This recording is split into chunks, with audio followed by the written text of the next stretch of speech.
people laugh at her, they whisper behind her back. They say, "She has no friends, she must be lonely." But what they don't see is that she is not alone. Because when the world walked away, when people showed their true faces, when fake smiles turned into silent betrayals, she didn't break, she didn't beg, she didn't chase, she stood still, and she turned to God. And let me tell you something powerful today. A woman who learns to stand alone with God becomes unstoppable in a world full of temporary people. This message is for that woman who scrolls through her phone but has no one to text, who smiles in public but cries in private, who listens to everyone's problems but has no one who truly listens to her. You feel forgotten, you feel replaced, you feel like maybe something is wrong with you. But today I want to remind you of a truth that can change your life forever. You are not alone. You are never alone. Sometimes God removes people from your life not to punish you, but to protect your heart, your peace, and your purpose. And that silence you feel, that emptiness, it's not emptiness, it's space. Space where God is preparing you for something greater. Being alone is not a punishment, it is a preparation. And most people don't realize this until life forces them into silence. You wake up one day and things feel different. The calls stop coming, the messages become fewer. The people you once laughed with are now busy, distant, or simply gone. At first, it hurts. It feels like rejection. It feels like you are not enough. But what if this moment is not happening to break you, but to build you? Think about it. In your daily life, when you want to truly focus, whether it's studying for an exam, learning a skill, or working on something important, you naturally distance yourself from distractions. You turn off notifications, you find a quiet place, and you give yourself space. Why? Because growth needs focus, and focus needs solitude. In the same way, when God wants to elevate you, to strengthen you, to prepare you for something greater, He removes the noise, He removes the crowd. He places you in a season where it's just you and your thoughts. At first, that silence feels uncomfortable. You reach for your phone, hoping someone will check on you. You replay old conversations, wondering where things went wrong. But slowly, something powerful begins to happen. You start hearing yourself more clearly. Your thoughts become louder. Your awareness becomes sharper. You begin to understand what truly matters and what was just temporary. Look at your everyday routine. When you are surrounded by people all the time, it's easy to lose yourself. You adjust to fit in. You compromise your values to be accepted. You laugh at things that don't even make you happy. But when you are alone, there is no audience. There is no pressure. There is only truth. And in that truth, you rediscover who you really are. Maybe you start spending time improving yourself. You wake up earlier. You reflect more. You become more disciplined. You realize that you don't need constant validation to feel worthy. You begin to enjoy your own company, and that is a powerful shift. Because the moment you stop needing others to feel complete is the moment you become strong. Think about a simple example. A woman who once depended on her friends for every decision, what to wear, where to go, what to do, now finds herself alone. At first she feels lost, but then she starts making her own choices. She decides her own path. She trusts her own judgment. And slowly she becomes confident. Not because someone told her she is, but because she proved it to herself. This is what preparation looks like. It doesn't always feel good. It doesn't always look beautiful, but it is necessary. Just like a seed must be buried in darkness before it can grow into a tree, you must go through a period of isolation before you can rise. No one sees the seed struggling underground. No one sees the seed struggling underground. No one applauds it. But that hidden struggle is what gives it the strength to break through the surface later. In your daily life, you might notice that during your hardest, loneliest moments, you actually grow the most. You become more patient because you have no one to rely on immediately. You become more creative because you have to solve your own problems. You become more resilient because you learn to handle pain without running away from it. And the most powerful part is this: you begin to build a connection with God that is deeper than ever before. When people are around, it's easy to depend on them. But when they are gone, you turn inward. You start praying more sincerely, thinking more deeply, trusting more completely. You realize that even when no human understands you, God always does. That realization gives you a kind of strength that no friendship can replace. So instead of asking, "Why am I alone?" start asking, "What is this season teaching me?" Instead of seeing it as emptiness, see it as training. Training for a stronger mindset, a stronger heart, a stronger faith. Because the truth is, not everyone is meant to go with you to your next level. Some people are only part of your past, not your future. And when the preparation is complete, things will change. You will meet new people, better people, people who align with who you have become. But this time, you won't be desperate for their presence. You won't lose yourself trying to keep them. You will stand strong, knowing your worth, knowing your direction. So if you find yourself alone today, don't rush to fill the silence. Don't chase distractions just to escape the feeling. Sit with it, learn from it, grow through it. Because this is not the end of your story. This is the part where you are being shaped into someone stronger, wiser and unshakable. And one day, you will look back at this lonely chapter and realize it was not loneliness at all. It was preparation. Not everyone deserves access to your life, and the moment you truly understand this, your life begins to change in a powerful way. Most people grow up believing that more friends mean more happiness, that being surrounded by people means you are valued. But real life teaches something very different. It teaches that not everyone who smiles with you is for you, not everyone who talks to you respects you, and not everyone who stays around you deserves a place in your heart. Look at your daily life. How many times have you given your time to people who didn't appreciate it? How many times have you listened to someone's problems, supported them, stood by them, only to realize that when you needed them, they were unavailable? This is where the lesson begins. Access to your life is not something that should be given freely to everyone. It is something that should be earned, respected, and protected. Think about your personal space like your home. You don't open your door to every stranger and say, "Come in, sit wherever you like, take whatever you want." No, you are careful. You observe. You decide who is trustworthy and who is not. In the same way, your life, your energy, your emotions, these are even more valuable than any home. Yet many people give full access to anyone who shows them a little attention. In everyday situations, this shows up in small but powerful ways. A woman might keep replying instantly to someone who only texts her when they are bored. She might cancel her own plans just to be available for people who never prioritize her. She might tolerate disrespect just to avoid being alone. But every time she does this, she is silently telling herself, "My time is not valuable. My peace is not important." And that is where the real damage happens. Not from others, but from within. Now imagine a different approach. Imagine waking up and deciding that your energy is precious, that your time has value, that not everyone gets the same version of you. You start observing people instead of immediately trusting them.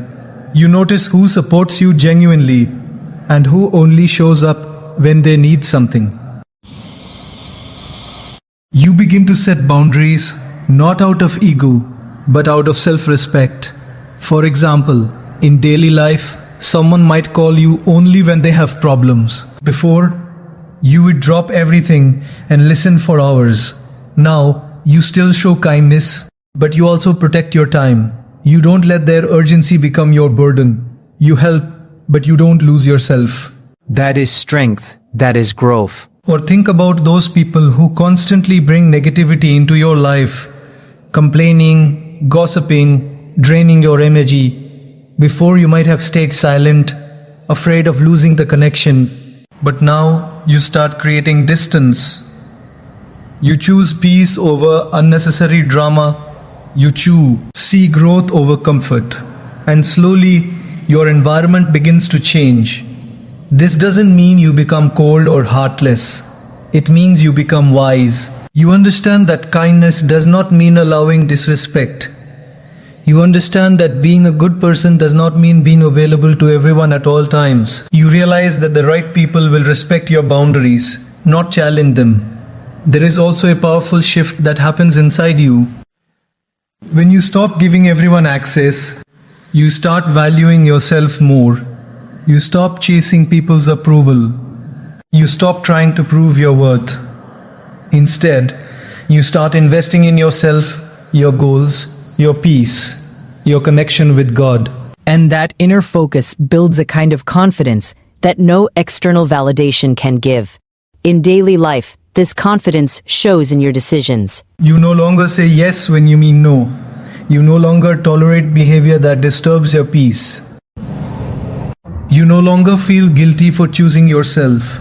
And the most beautiful part is, you start attracting better people into your life, not because you chased them, but because your standards changed. Understand this clearly. When you lower your standards to keep people, you lose yourself. But when you raise your standards, you may lose some people, but you find your true self. And that is always worth it. Sometimes letting go of certain people will feel painful.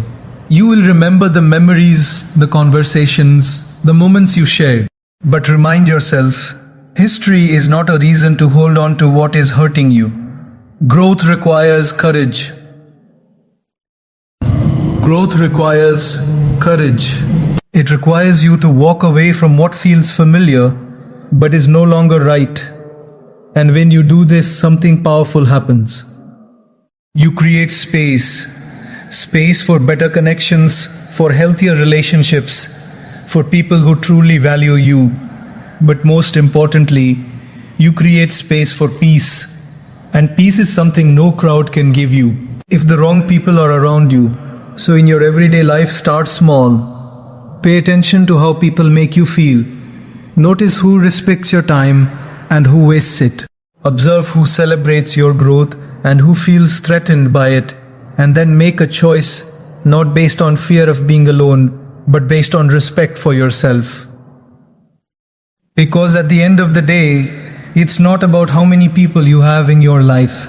It's about who you have and how they treat you. And once you understand that not everyone deserves access to you, you stop living for others and start living with purpose, strength, and dignity. God becomes closest when people are farthest. And this is a truth that many people only understand after they've gone through moments of deep silence and loneliness. The Peksafif, gone through moments of deep silence and loneliness. When life is full of noise, conversations, and constant interaction, it's easy to forget this connection. People become your comfort, your distraction, your support system. You rely on them for validation, for advice, for emotional strength. But when those people slowly disappear, when the calls stop, when the messages fade, when the presence you once depended on is no longer there, that's when something powerful begins. At first, it feels uncomfortable. You sit alone and your mind starts racing. You wonder why people left, what you did wrong, why things changed. You try to fill the silence by scrolling endlessly, watching videos, distracting yourself just to avoid facing that emptiness. But no matter how much you try, the silence returns. And in that silence, there is something waiting for you. Not pain, not weakness, but a deeper connection that you may have ignored before. In daily life, Think about how often you are surrounded by noise.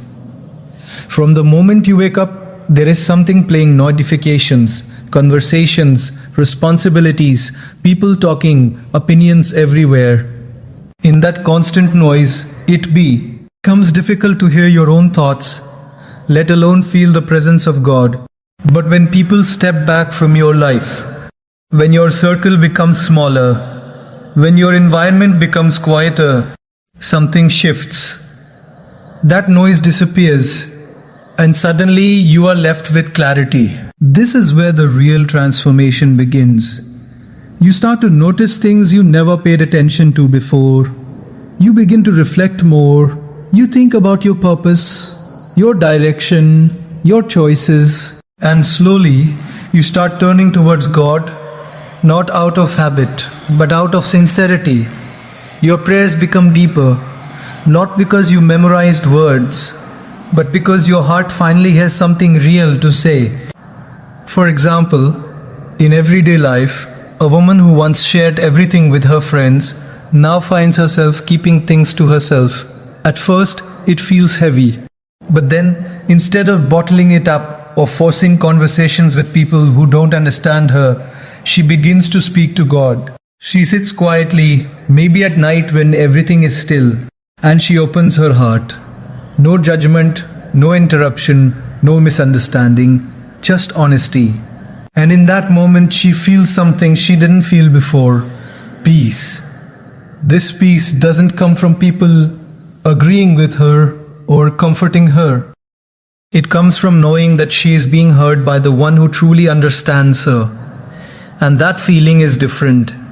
It is stronger, it is more stable, because people can leave, people can change, people can misunderstand. But God's presence remains constant. In your daily routine, you may start noticing small changes. Instead of immediately reaching for your phone, when you feel low, you pause, you breathe, you reflect, you turn your thoughts towards God.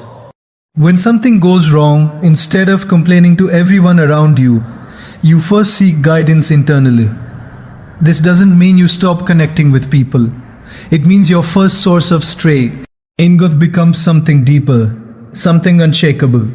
There is also a powerful clarity that comes with this connection. When people are around, their opinions often influence your decisions. You start doubting yourself, overthinking, trying to please everyone. But when you are alone with God, your decisions become clearer. You are not trying to impress anyone. You are not seeking approval. You are simply trying to do what feels right, what aligns with your values, what brings you peace. Think about those moments in life when you felt completely lost, when no one understood you, when advice from others only confused you more. And then, in a quiet moment, something inside you guided you, a thought, a feeling, a sense of direction. That is the closeness of God. That is the closeness of God. It doesn't always come with loud signs or dramatic changes. Sometimes it comes as a quiet certainty in your heart. This closeness also builds strength. When you rely only on people, your strength becomes dependent on their presence. If they leave, you feel weak. But when you build a connection with God, your strength becomes independent. Even if the whole world steps back, you still feel supported. You still feel grounded. You still feel guided. In everyday situations, this strength shows itself in how you handle challenges. You don't panic as easily. You don't feel as desperate for someone to fix things for you. You trust that whatever is happening has a purpose, even if you don't fully understand it yet. And that trust gives you patience. It gives you resilience. Over time, you begin to appreciate this phase of life. What once felt like loneliness now feels like protection. What once felt like emptiness now feels like space for growth. You realize that if people had stayed, you might have never discovered this deeper connection. You might have continued depending on temporary support instead of building some. Breathing eternal within yourself. And when people do come back into your life, Or when new people enter, you interact with them differently. You no longer expect them to fill your emptiness because you are no longer empty. You are already full, with peace, with clarity, with strength. Their presence becomes a bonus, not a necessity. So when people are far, don't rush to fill that gap with distractions or the wrong company. Don't see it as an abandonment. See it as an invitation. An invitation to slow down, to reflect, to connect with God in a way you never have before. Because sometimes the greatest blessing is not in having more people around you, but in discovering that even when no one is there, you are never truly alone. Stop chasing people who don't choose you and understand this deeply, not just as a sentence, but as a principle you live by every single day. Because one of the biggest reasons people feel exhausted, unappreciated, and emotionally drained is not because they don't have love to give, but because they keep giving it to the wrong people. Look at your daily life carefully. How often do you find yourself waiting for someone's reply? Checking your phone again and again, hoping they finally text back. How often do you adjust your schedule just to fit into someone else's time, even when they never do the same for you? These are not small habits. These are signs. Signs that you are chasing someone who is not choosing you. And chasing is not always obvious. It doesn't always look like running after someone physically. Sometimes it looks like over-explaining yourself just to be understood. Sometimes it looks like always being the one who starts the conversation. Sometimes it looks like ignoring disrespect just to keep the connection alive. But every time you do this, you slowly lose a part of your self-respect. Think about a simple situation. You send a message, hours pass, no reply, but you see them active, posting, engaging with others. In that moment you feel confused. You start making excuses for them. Maybe they're busy, maybe they forgot, maybe I'm overthinking. But deep down you know the truth. When someone values you, they make time. Not excuses, not delays. Time. Now imagine a different response.